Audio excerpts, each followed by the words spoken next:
नमस्कार, मी पंजाब डक. सर्वप्रथम विदर्भ आणि मराठवाड्यातल्या शेतकऱ्याला सांगू इच्छितो की आता बऱ्याच शेतकऱ्यांनी गहू, हरभरा असेल, कांदा असेल काढून ठेवला, पण याच्यानंतर हवामान कोरडं राहणार आहे म्हणून हा अंदाज विदर्भ, मराठवाडा या सर्व शेतकऱ्यांनी लक्षात द्यायचा.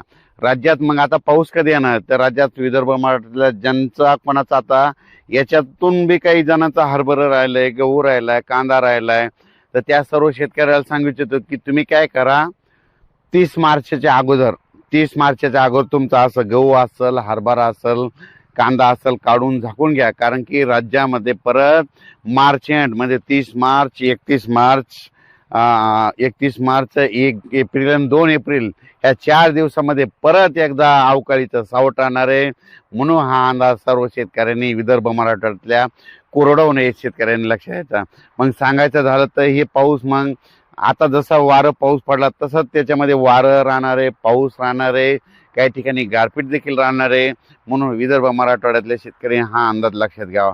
मग सांगायचं झालं तर राज्यात मग पाऊस कसा पडणार आहे, तर राज्यात काय होणार आहे, 30 तारखेपासून 30, 31, 1 आणि 2 एप्रिलच्या दरम्यान राज्यात दररोज वेगवेगळ्या भागात पाऊस पडणार आहे. म्हणून हा अंदाज शेतकऱ्यांनी लक्षात घ्यायचा. सर्वप्रथम कर्नाटकच्या शेतकऱ्याचे फोन आले की कर्नाटकमध्ये तंबाखू काढणं चालू आहेत. मग आम्ही तंबाखू काढावत का, त्या कर्नाटकच्या सर्व शेतकऱ्याला सांगितलं होतं की तुम्ही काय करा, 29 तारखेपर्यंत म्हणजे काय तंबाखू काढून झाकून घ्यायची तर घ्या. कारण की 30 तारखेच्या नंतर तुमच्या कर्नाटक, तिकोटी म्हणजे बेळगाव, कर्नाटक राज्यामध्ये चांगला पाऊस पडणार आहे. त्याच्यानंतर कर्नाटकच्या बाजूला तेलंगणा आहे, तेलंगणातल्या देखील शेतकऱ्याला सांगू इच्छितो, तुमचा हरभरा असेल, गहू असेल, साळ असेल तर तुम्ही काय करा, 29 तारखेपर्यंत तुम्ही काढून सगळ्या व्यवस्थित आपला सुरक्षा स्तरी आणून ठेवा. कारण की 30, 31 आणि 1-2 एप्रिलच्या दरम्यान तुमच्याकडं तेलंगणात बी पावसाचं वातावरण तयार होणार आहे, चांगला पाऊस पडणार आहे, गारपीट देखील होणार आहे. म्हणून ह्या अंदाज लक्षात घ्यायचा. त्याच्यानंतर मराठवाड्याकडे वळू.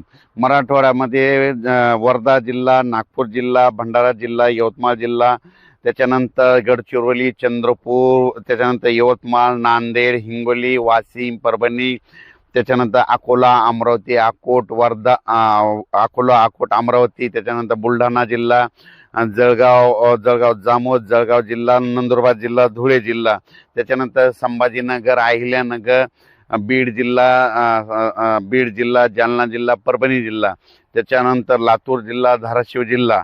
तर ह्या सर्व शेतकऱ्याला सांगू इच्छितो की तुम्ही काय करा, तुमच्या जे शेतामध्ये आता हरभरा असेल, गहू असेल, आता बऱ्याच शेतकऱ्याचे राहिलेले आहेत, तर तुम्ही काय करा, आता त्या 8 दिवसामध्ये काढून घ्या.